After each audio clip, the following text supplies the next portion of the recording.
Bonjour seconde, مشتاقلكن أنا، إن شاء الله تكونوا منيح. Yalla, ce qu'on va faire aujourd'hui, c'est la correction de devoirs, comme on doit continuer le chapitre. On a vu, là, c'est quoi le produit scalaire de deux vecteurs. On a commencé par définir c'est quoi un scalaire. Donc, on a vu qu'un scalaire, c'est un nombre. Donc, on doit apprendre à multiplier deux vecteurs. Dans la réponse de ce produit, ça doit être un nombre et non pas un vecteur. D'habitude, lorsqu'on fait un vecteur plus un vecteur, la réponse c'est un vecteur. On le nomme vecteur somme, on le détermine soit suivant la méthode de parallélogramme, soit suivant la relation de Charles. L'objectif là c'était le chemin, si vous vous rappelez, oui, somme de deux forces. Alors, cette fois, ce qu'on doit faire, on doit multiplier deux vecteurs dans un plan et la réponse, ça doit être un nombre. De combien de façons on peut déterminer ce nombre? On a vu la dernière fois trois façons pour déterminer le nombre. Maintenant, j'ai commencé par vous rappeler les trois formules pour déterminer le nombre produit scalaire de deux vecteurs dans un plan. Je vous rappelle, tel que ce que vous avez en terminale, c'est multiplier deux vecteurs dont le produit c'est un vecteur aussi, parce que c'est un produit vectoriel dans l'espace. Ce n'est pas notre objectif. Ok? Donc, n'oubliez pas, on note le produit scalaire de deux vecteurs par le point pour distinguer entre la multiplication des nombres et le produit scalaire des vecteurs. Ok? Donc, les deux, le point et le symbole fois, les deux représentent la multiplication. Parce que là, la multiplication des nombres, là, la multiplication des vecteurs.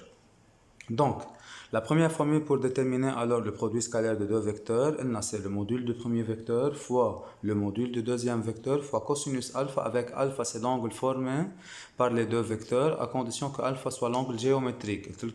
Vous ne prenez pas l'angle orienté, donc vous n'avez pas besoin de préciser un sens pour déterminer l'angle. Donc, s'il est positif, négatif, on n'a pas un problème. Maintenant, on prend alors l'angle géométrique. Alors, pourquoi là, cosinus alpha, si vous prenez cosinus alpha ou bien cosinus moins alpha, dans tous les cas, vous trouvez la même réponse. Donc, mais je vous rappelle, pour déterminer l'angle formé par deux vecteurs, donc supposons on a deux vecteurs U et V. Donc, pour déterminer l'angle formé par ces deux vecteurs, il faut les tracer de même origine. Soit de l'origine du vecteur U, on prend le vecteur V. Voilà alors l'angle géométrique alpha dans n'importe quel sens. Donc, on prend alors alpha, l'angle formé par ces deux vecteurs, et on fait le calcul de produit scalaire. La deuxième formule s'applique dans le cas où on ne connaît pas l'angle formé par les deux vecteurs et on remarque que les deux vecteurs forment un triangle connaissant les mesures de ces trois côtés. Dans ce cas, on peut calculer le produit scalaire des vecteurs de même origine suivant cette formule. Si je vous demande de calculer par exemple AB scalaire AC dans ce triangle, et vous connaissez la longueur du segment AB, vous connaissez la longueur du segment AC et vous connaissez la longueur du segment BC, vous pouvez appliquer cette formule. Alors, ce qu'on doit faire aujourd'hui, dans le cas où on n'a pas une même origine, comment on peut faire ce calcul dans un triangle? On peut la faire, c'est l'objectif de cette séance. De plus, on doit apprendre la démonstration de cette formule. Ok? Donc, la troisième formule, s'applique dans le cas où je ne connais pas l'angle formé par les deux vecteurs. Voilà les vecteurs AB, AC. L'angle là, c'est une inconnue, on ne sait pas l'angle, et on doit calculer le produit scalaire. Ok? Donc, regardez ce qu'on a trouvé, que le produit scalaire AB scalaire AC n'est autre que AH scalaire AC avec H et le projeté orthogonal de C sur la droite AB. Ou bien vous avez le choix de projeter orthogonal B sur le vecteur AC, vous trouvez le point P, donc sera alors AP scalaire AC. Ok? Donc, n'oubliez pas les deux cas particuliers dans un calcul de produit scalaire. Lorsque les vecteurs sont orthogonaux, les droites sont perpendiculaires, alors l'angle alpha c'est égal à 90 degrés et cosinus 90 degrés c'est égal à 0. Dans ce cas, le produit scalaire ça doit être 0. Et aussi les vecteurs sont collinéaires, il doit distinguer entre deux vecteurs collinéaires de même sens. Dans ce cas, l'angle c'est égal à 0 et cosinus 0 c'est 1, donc le calcul ça doit être simple. Ou bien les vecteurs sont collinéaires de sens contraire. Dans ce cas, l'angle c'est égal à 180 degrés et cosinus 180 degrés sera égal à moins. Alors on doit tout détailler, alors on a deux exercices à corriger, on doit tout voir dans ces deux exercices. Ok? Quand même, ce qu'on doit apprendre aujourd'hui, la démonstration de cette formule. Ok? Alors, je passe à corriger l'exercice 8. Donc je vous rappelle, à chaque fois une demande de calcul le produit scalaire de deux vecteurs, on doit penser à une des trois formules. Ok? Aujourd'hui, on doit apprendre une quatrième formule et je laisse la cinquième formule, c'est la méthode analytique pour après. Ok? Donc, on a pardonné A, B, C, D est un losange de côté 2 cm de centre O. Donc vous connaissez, dans un losange, les quatre côtés sont égaux, les propriétés, les diagonales se coupent en leur milieu perpendiculairement. Ok? Alors de plus, on a l'angle BAD, c'est égal à 60 degrés. C'est quoi l'avantage d'avoir cette information? On a alors un triangle BAD isocèle en A, car les quatre côtés du losange sont égaux. Ayant un angle de 60 degrés, il doit être équilatéral. Je ne dois pas le noter en faisant l'exercice. Donc, DB, ça doit être de longueur combien alors? 2 cm aussi. Ok? Alors, calculer le premier produit scalaire. On doit tout lire. Donc, on doit calculer AC scalaire BD. Donc, AC scalaire BD. Qu'est-ce qu'on remarque? Les deux vecteurs AC et BD, comment sont orthogonaux? Les diagonales d'un losange sont perpendiculaires. Donc, tout simplement, le produit scalaire, ça doit être égal à combien? À 0. C'est un cas particulier. Dans les deux cas particuliers, vous pouvez écrire directement la réponse. Yani, d'habitude, vous commencez par écrire. Donc, module du vecteur AC fois le module du vecteur BD fois cosinus alpha avec alpha, c'est l'angle formé par ces deux vecteurs. Ok? Or, les deux vecteurs, donc avec alpha et l'angle formé par les vecteurs. Donc, AC c'est égal à combien? On doit faire le calcul. Ok? BD كمان. بس قلنا comme le triangle c'est équilatéral, alors BD ça doit être là 2 cm. Pour AC on doit calculer AC. Parce dans tous les cas, par quoi je dois multiplier? Par cosinus 90. Donc je préfère d'écrire AC fois BD sans les calculer, fois cosinus 90 degrés qui est égal à 0. AC fois BD fois 0, ça doit être 0. Est-ce que c'est nécessaire d'écrire de cette façon? Non. Je préfère d'écrire directement 0 entre parenthèses car AC et BD sont orthogonaux, tout simplement. Car AC et BD sont orthogonaux. Je vous rappelle, on dit deux vecteurs orthogonaux, mais deux droites sont perpendiculaires.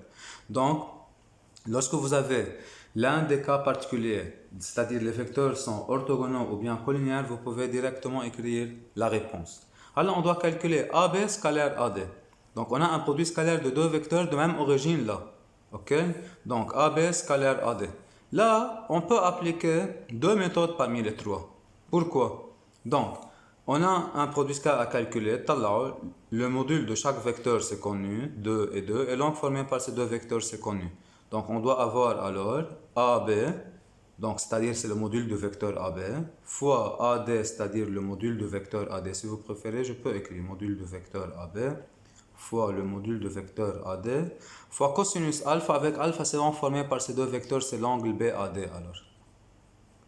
Donc, ça nous donne alors 2 fois 2 fois cosinus 60 degrés, c'est-à-dire 2 fois 2 fois 1 demi. La réponse est alors 2.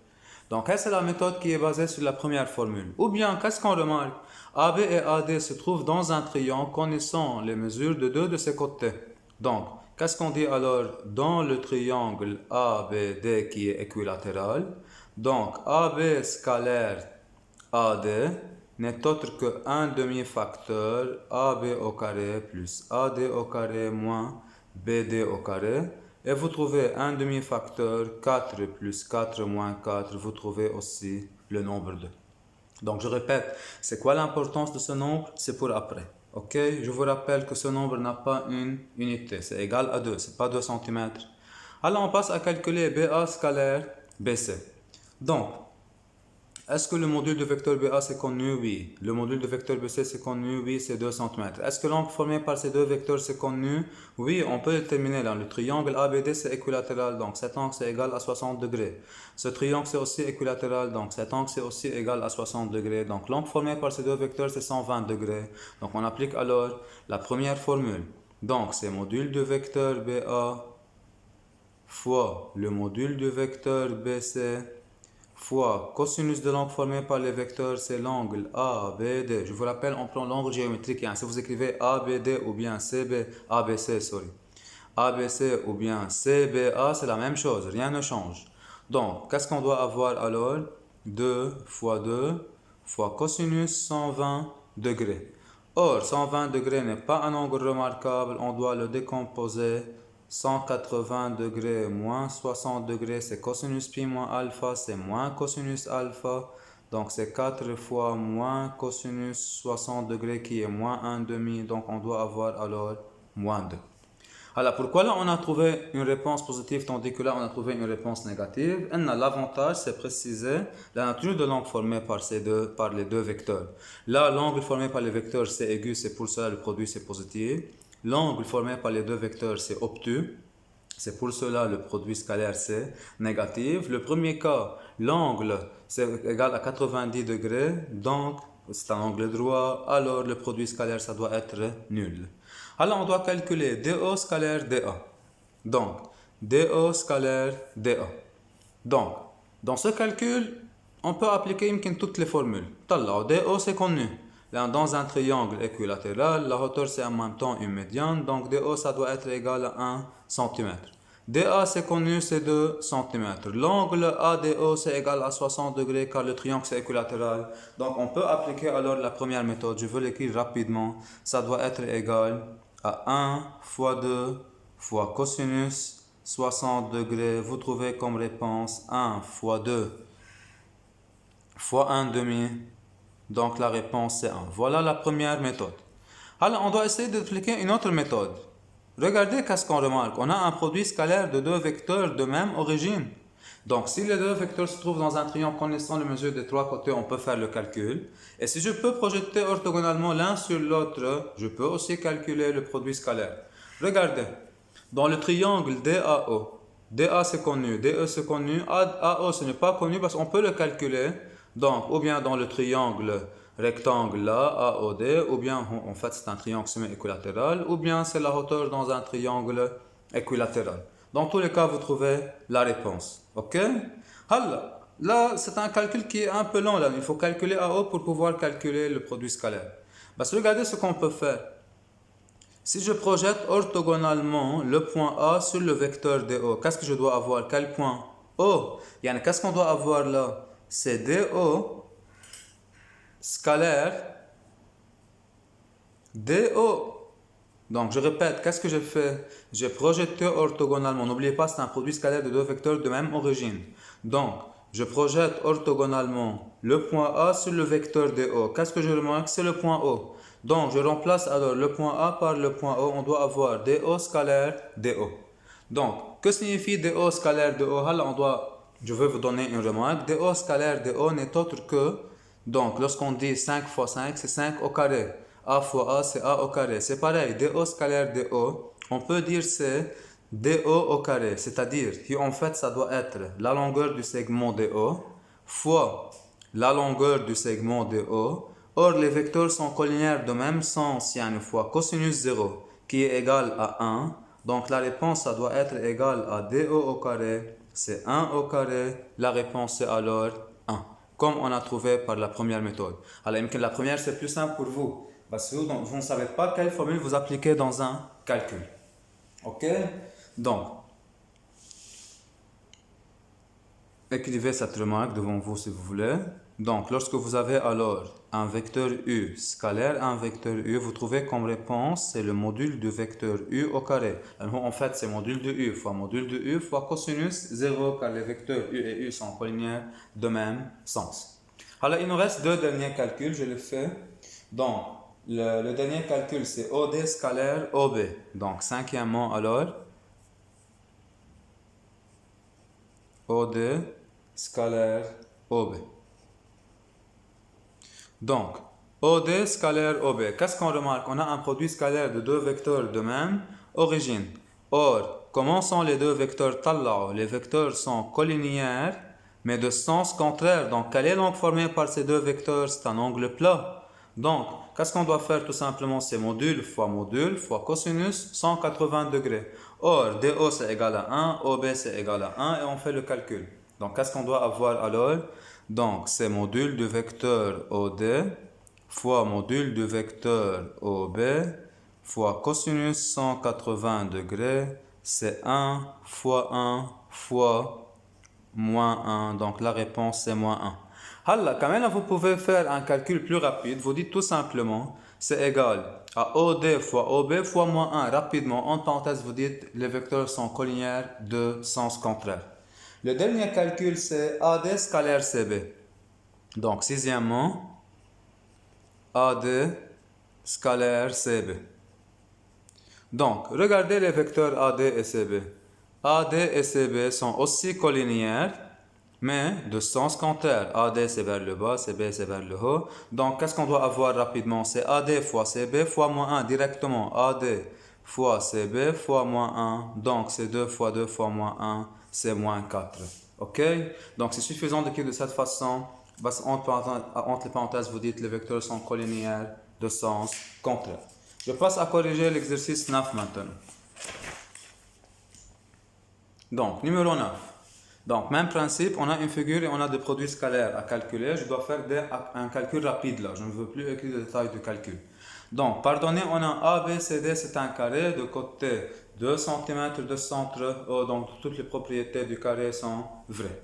Premier calcul, calculer AB scalaire CD. Alors, on a fait le même calcul. Comment sont les vecteurs AB et CD?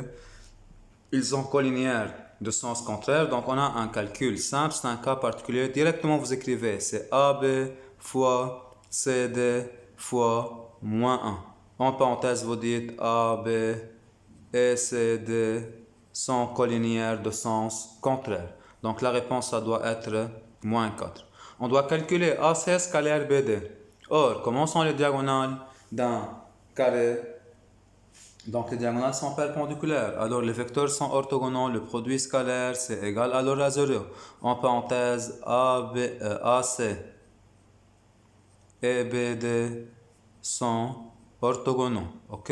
Alors ce sont des cas particuliers. Lorsque vous avez un cas particulier, directement vous écrivez la réponse. Alors même là, les vecteurs n'ont pas la même origine. Ok? Dans les cas particuliers, c'est pas nécessaire d'avoir la même origine pour calculer le produit scalaire. Alors on doit calculer DB scalaire OD. DB scalaire OD. Donc, comment on doit faire ce calcul? Est-ce qu'on a la même origine? Non, c'est nécessaire de faire apparaître la même origine, ça dépend. Alors, on doit voir. Or, comment sont les vecteurs DB et OD? Ils sont collinéaires, de même sens ou bien de sens contraire? Donc, voilà le vecteur DB, voilà le vecteur OD. Donc, les vecteurs sont collinéaires de sens contraire. Alors, qu'est-ce qu'on doit avoir à la fin? Donc, c'est DB fois OD fois moins 1. En parenthèse, les vecteurs sont collinéaires de sens contraire. Donc, le problème revient à calculer DB alors et OD. Or, la diagonale dans un carré, c'est égal à A racine carrée de 2. Donc, ça doit être égal à 2 racine carrée de 2, c'est pour DB. Et OD, ça doit être égal à sa moitié. Donc, c'est racine de 2 fois moins 1, la réponse, ça doit être alors moins 4. Alors, on doit calculer AO scalaire OC. Donc, AO scalaire OC, c'est pareil, les vecteurs sont collinéaires de même sens cette fois. On doit avoir alors AO fois OC fois 1. Ok? Donc, je répète, lorsque vous avez les cas particuliers, les vecteurs orthogonaux ou bien les vecteurs collinéaires, vous avez le droit d'écrire directement la réponse. Ok? C'est pas nécessaire d'écrire le détail de calcul. Donc, AO, c'est déjà calculé, c'est racine de 2. OC, c'est racine de 2. Donc, la réponse, c'est alors 2. Et je vous rappelle, le produit scalaire n'a pas une unité. Alors, on passe alors à apprendre l'avantage du produit scalaire et on doit apprendre des propriétés pour démontrer les autres formules. Maintenant, la première formule, donc c'est par définition. Les deux autres formules sont à démontrer. Donc, c'est quoi l'avantage du produit scalaire? Donc, supposons, j'ai calculé le produit scalaire. Alors, voilà un triangle ABC. A, B, C, et je vous donne les longueurs des trois côtés. Supposons, là c'est 2, là c'est 3, là c'est 4. Et je vous demande de calculer BA scalaire BC. Donc logiquement, quelle formule j'applique? Je dois appliquer la formule qui s'applique dans un triangle connaissant les mesures des trois côtés. C'est pour cela que je peux calculer le produit scalaire. Je dois avoir alors un demi-facteur BA au carré plus BC au carré moins AC au carré. Donc ça doit être un demi-facteur 4 plus 16 moins 9. Donc c'est 20 moins 9, c'est alors 11. Donc la réponse c'est 11 sur 2. Ok. C'est quoi l'avantage de ce nombre? Comment je peux profiter de ce nombre? Ah ouais, si le nombre c'est positif. Alors, c'est quoi l'avantage d'avoir un produit scalaire positif? C'est-à-dire l'angle formé par les deux vecteurs, c'est un angle aigu. Est-ce que je suis capable de calculer l'angle? Oui, je peux trouver une valeur approchée de l'angle. Pourquoi? Là, si je prends la première formule, en fait, la première formule pour calculer le produit scalaire de BA scalaire BC n'est autre que BA fois BC fois cosinus de l'angle formé par BA et BC. Quel est l'angle formé par BA et BC? C'est cet angle-là, donc c'est l'angle ABC. C'est quoi l'avantage? Alors regardez, BA scalaire BC c'est connu, c'est déjà calculé par une autre formule. BA c'est connu aussi, BC c'est connu aussi. Alors qu'est-ce que je peux calculer? Le cosinus de l'angle ABC. Une fois je calcule le cosinus de l'angle ABC, je résous cette équation pour calculer quoi alors? L'angle ABC. D'habitude vous utilisez la calculatrice, vous tapez Shift cosinus, la calculatrice affiche une valeur approchée de l'angle aigu formé par les deux vecteurs. Donc, c'est quoi le premier avantage du produit scalaire? Si je ne connais pas l'angle formé par deux vecteurs, je peux déterminer alors l'angle formé par les deux vecteurs. Donc, c'est quoi l'avantage alors? L'avantage, c'est cosinus de l'angle ABC, c'est égal alors à BA scalaire BC sur module de BA, c'est-à-dire BA fois module de BC, c'est-à-dire BC. Regardez, il faut distinguer entre le point et le symbole fois. Donc, regardez ce que vous dites. Vous dites l'angle ABC et l'angle compris par les vecteurs BA et BC. Ce n'est pas l'angle formé par les vecteurs AB et BC. Talla. Cet angle est formé par les vecteurs BA et BC. C'est pour cela que je peux déterminer l'angle ABC en déterminant le cosinus de l'angle ABC qui est égal à BA scalaire BC sur le module du vecteur BA fois le module du vecteur BC. Alors là, si vous appliquez cette formule, vous trouvez BA scalaire BC c'est égal à 1 sur 2. Le tout sur BA fois BC, c'est-à-dire sur 2 fois 4, c'est 8. Donc vous trouvez que c'est 1 sur 16. Comme on a trouvé cosinus de l'angle ABC, en tapant sur la calculatrice, Shift cosinus, elle affiche une valeur approchée de l'angle aigu ABC. Ok? Donc, c'est un avantage. En fait, on a plusieurs avantages du produit scalaire. On a vu aujourd'hui un avantage de connaître le produit scalaire de deux vecteurs. C'est-à-dire, à partir du produit scalaire, on peut calculer alors l'angle formé par les deux vecteurs. Ok? Alors, on passe alors à apprendre les propriétés du produit scalaire. Donc, je commence par la première propriété. Donc, la première propriété que si je calcule U scalaire V, je dois avoir la même réponse que V scalaire U. Donc, qu'est-ce qu'on dit alors? On dit le produit scalaire est commutatif. Donc, vous connaissez, si vous calculez 2 fois 3, vous trouvez la même réponse que 3 fois 2. C'est pour ça que la multiplication, c'est commutatif, la multiplication des nombres. Donc, si vous calculez 2 divisé par 4, vous ne trouvez pas la même réponse que 4 divisé par 2. C'est pour ça que la division n'est pas commutative des nombres, oui? Donc, or, le produit scalaire des vecteurs, c'est commutatif. U scalaire V, c'est égal à V scalaire U. Si vous voulez, on peut faire la démonstration. Et en fait, comment je calcule U scalaire V? C'est module de U fois module de V fois cosinus alpha, où alpha c'est l'angle formé par les vecteurs U et V. Donc supposons là c'est U, là c'est V, là c'est alpha. Dans ce cas, qu'est-ce qu'on doit avoir? Module de V fois module de U fois cosinus de l'angle formé par les vecteurs. C'est le même angle, c'est alpha. Pourquoi quand on prend l'angle géométrique, il n'y a pas un problème si c'est plus alpha ou bien moins alpha. Je n'ai pas alors une figure orientée. Donc, dans tous les cas, là, module de U fois module de V fois cosinus alpha, c'est la même chose que module de V fois module de U fois cosinus alpha. C'est pour cela la première formule, ou bien la première propriété, que la multiplication, c'est alors commutatif. Ok? Donc, c'était la première propriété. La deuxième propriété, c'est que le produit scalaire, on peut distribuer le produit scalaire par rapport à la somme des vecteurs. C'est-à-dire U scalaire V plus W. Dans ce cas, comment je calcule le produit scalaire? C'est pour bien comprendre ce qu'on a. U, c'est un vecteur. La somme de deux vecteurs, c'est aussi un vecteur. La réponse de ce qu'on doit calculer, la réponse, ça doit être quoi? Un nombre. Donc, comment je calcule ce produit scalaire? Je veux déterminer le vecteur V plus W, puis je dois appliquer la formule. Qu'est-ce qu'on doit remarquer? Que la réponse, ça doit être la même chose que U scalaire V plus U scalaire W. Ok? Donc dans ce cas, qu'est-ce qu'on dit alors? Le produit scalaire, on peut distribuer le produit scalaire par rapport à la somme des vecteurs. Alors, je veux profiter, je ne dois pas faire la démonstration de cette formule, parce qu'on doit profiter de cette formule pour démontrer la troisième formule pour calculer le produit scalaire. Donc, qu'est-ce qu'on connaît? Lorsqu'on a à calculer A, B scalaire AC,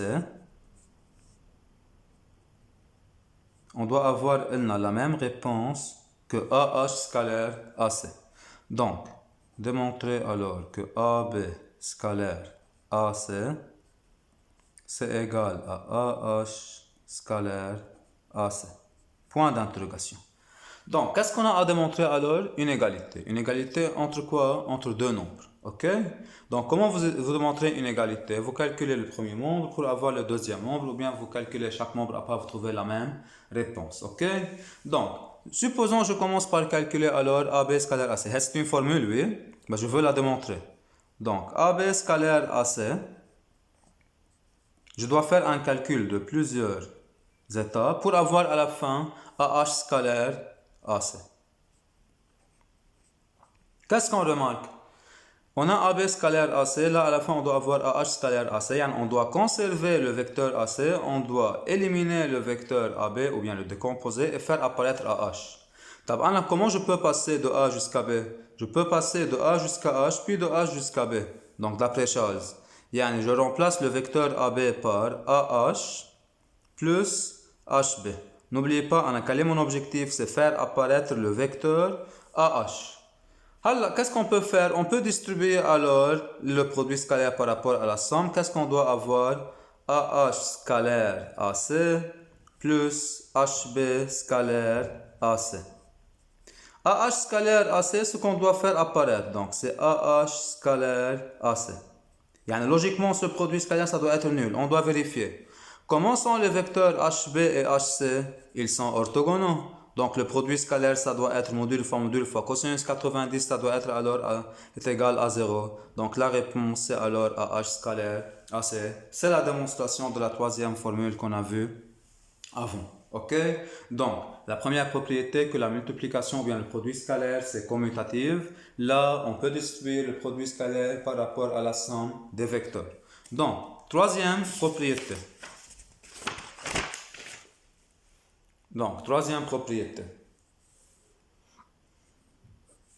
Donc, supposons alpha et bêta, ce sont des réels, et vous avez des vecteurs u et v.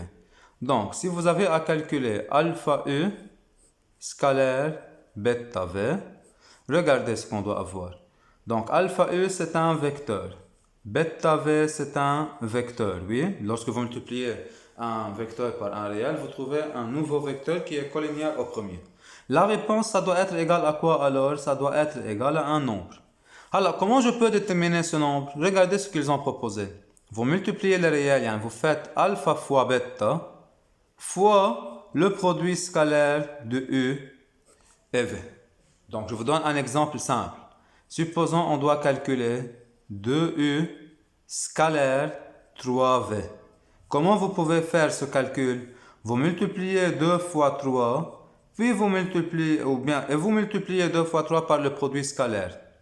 D'accord? Donc, vous trouvez alors 6 fois le produit scalaire. On doit connaître le produit scalaire de U et V. Il suffit de connaître U scalaire V pour calculer de U scalaire 3V.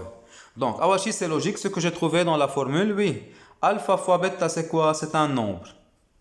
U scalaire V, c'est un nombre. Et lorsque je multiplie deux nombres, je dois avoir quoi comme réponse? Aussi un nombre. Donc, c'est logique. Je répète, vous n'êtes pas responsable de la démonstration de cette formule. Ok? Alors, je vous donne une application à ce calcul. Donc, supposons je vous demande de calculer, donc un exemple. Vous avez un triangle isocèle. Ou bien on prend le triangle équilatéral A, B, C, de côté 2 cm, et je vous demande de calculer AB scalaire BC. On a déjà fait le calcul avant. où on a donné la remarque que l'angle B n'est pas l'angle formé par AB et BC car les vecteurs n'ont pas la même origine. Vous vous rappelez, oui? Donc, vous pouvez dire module fois cosinus alpha, parce que dans ce cas, c'est AB fois BC fois cosinus. Et quel est l'angle formé par les vecteurs AB et BC? Il faut les tracer du même origine. Voilà le vecteur BC. Et du point B, je prends le vecteur AB et je trouve cet angle qui est égal à 120 degrés. Et vous faites le calcul. Donc, c'est 2 fois moins 1 demi. La réponse, c'est alors à moins 2. On peut faire une autre méthode. On dit pour calculer AB scalaire BC, on souhaite d'avoir quoi? La même origine. Or, les vecteurs AB et BC n'ont pas la même origine. Parce qu'au lieu d'écrire le vecteur AB, je peux remplacer le vecteur AB par quel vecteur? Par moins BA. De cette façon, je dois avoir moins BA vecteur, scalaire BC vecteur. On revient à cette formule. Alpha c'est égal à combien là? Moins 1. Donc ça doit être égal à moins 1 fois BA scalaire BC. Or, BA scalaire BC, maintenant, c'est très simple à calculer car quel est l'angle formé par BA et BC? C'est égal à 60 degrés. Donc, c'est moins 1 fois BA fois BC fois cosinus 60 degrés. Ça va être un autre exemple. Supposons je vous donne ce triangle ABC. Où là, je vous demande de calculer le produit scalaire. Parce que là, vous avez 2, 3, 4. Je vous demande de calculer par exemple BA scalaire AC. Donc, comment on doit calculer BA scalaire AC? Donc, les deux vecteurs se trouvent dans un triangle, c'est vrai, connaissant les trois côtés, parce que pour pouvoir profiter de cette formule, on souhaite avoir la même origine. J'ai la même origine? Non. Qu'est-ce qu'on dit alors? On doit faire apparaître la même origine. C'est pour cela, comment écrire le vecteur BA? On l'écrit moins AB, ou la scalaire AC. Dans ce cas, ça doit être moins AB scalaire AC, ou là, vous conteniez dans le triangle. Ok, donc c'est quoi l'utilité de cette formule? De cette formule, on peut alors calculer le produit scalaire d'une autre façon. Dans le cas où on peut faire apparaître la même origine si les vecteurs n'ont pas la même origine. Alors, quatrième propriété, ce sont les identités remarquables avec le produit scalaire. Regardez comment. Donc, supposons je vous demande de calculer U plus V le tout au carré. Alors ici, on doit comprendre c'est quoi U plus V le tout au carré en maths. Ok? Donc, U plus V le tout au carré, c'est un vecteur ou bien un nombre? U plus V le tout au carré, c'est U plus V, le tout facteur de U plus V. U plus V, le tout scalaire U plus V. Ok? Donc, je dois multiplier alors un vecteur par un vecteur. Donc, la réponse, ça doit être un nombre. Alors, U plus V le tout au carré, c'est égal à un nombre. Alors, que représente ce nombre?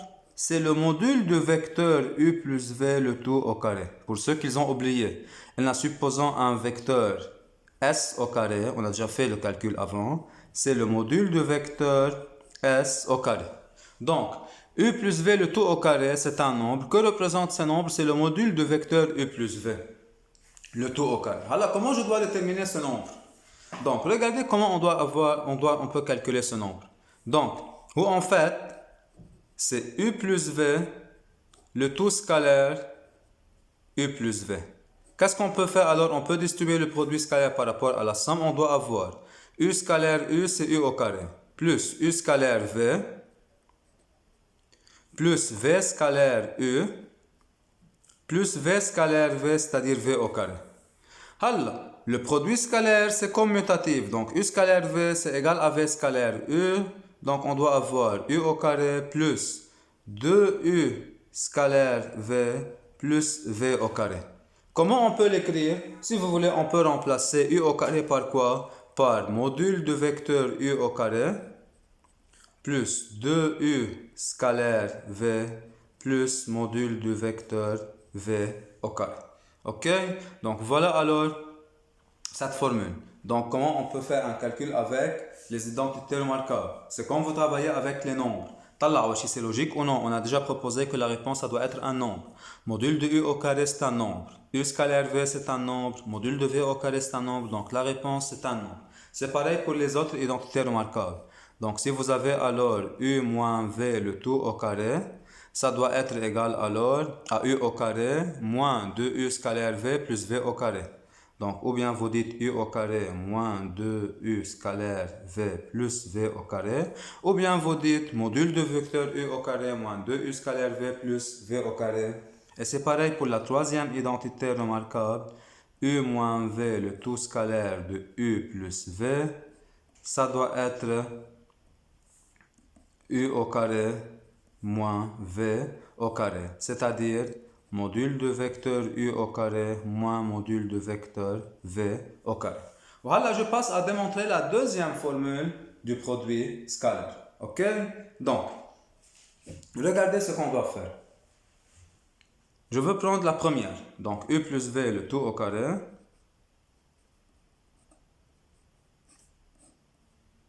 c'est égal à U au carré, elle n'a que signifié U au carré, c'est le module de vecteur U au carré, plus 2U scalaire V plus V au carré. Donc, regardez ce qu'on doit faire. Je dois isoler U scalaire V. Alors, U scalaire V, ça doit être égal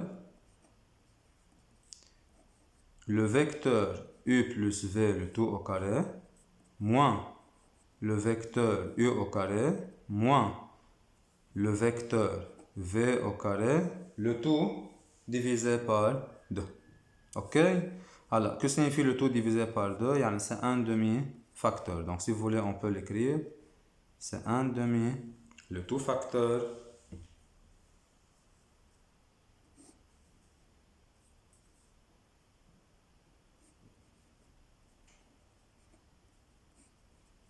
U plus V le tout au carré, moins module de U au carré, moins module de V au carré. Donc voilà alors une nouvelle formule pour calculer le produit scalaire. Ok? Au bas de compte, on peut prendre la deuxième, quand même. Qu'est-ce qu'elle affiche la deuxième formule? Que U scalaire V, c'est un demi le tout facteur de module de U au carré plus module de V au carré moins module de U plus V le tout au carré. C'est-à-dire j'isole U scalaire V au premier membre. Alors regardez, je veux profiter de cette formule pour démontrer la deuxième formule de produit scalaire, celle qui s'applique dans un triangle. Ok? Donc, supposons on a à calculer AB scalaire AC dans ce triangle. Ok? Donc, A, B, C. Donc, c'est le vecteur U. C'est le vecteur V. Alors, si je vous demande de calculer alors AB moins AC, vous vous rappelez? C'est une différence de deux vecteurs de même origine. Donc, qu'est-ce que j'écris? C'est le vecteur CB. يعني هيدا le vecteur هون n'est autre que le vecteur U moins V. Donc, remplaçons U par le vecteur AB, remplaçons V par le vecteur AC et remplaçons U moins V, on a utilisé la deuxième formule, et remplaçons le vecteur U moins V par le vecteur CB. Qu'est-ce que vous trouvez? AB scalaire AC, c'est dans le triangle, oui, c'est un demi-facteur. AB, c'est-à-dire module de U au carré, donc c'est AB au carré, plus module de V au carré, c'est AC au carré, moins module de vecteur U moins V, le vecteur U moins V, c'est BC, moins BC au carré. Vous n'êtes pas responsable de la démonstration. Base, d'après ces propriétés, on a pu démontrer alors les deux autres formules. Ok? Donc, ce qu'on a vu aujourd'hui alors, c'est un avantage du produit scalaire. C'est à partir du produit scalaire, on peut calculer l'angle formé par les vecteurs en déterminant le cosinus de l'angle formé par ces vecteurs. On a vu aujourd'hui des propriétés, et de ces propriétés, on a pu démontrer les deux nouvelles formules. On a vu comment calculer le produit scalaire dans le cas où on n'a pas la même origine. On peut faire appel à la même origine et utiliser cette formule, c'est celle de alpha et bêta. On multiplie alors les coefficients entre eux et les vecteurs entre eux. Puis je multiplie alors alpha fois bêta fois la réponse de U scalaire V. Ok? Merci seconde.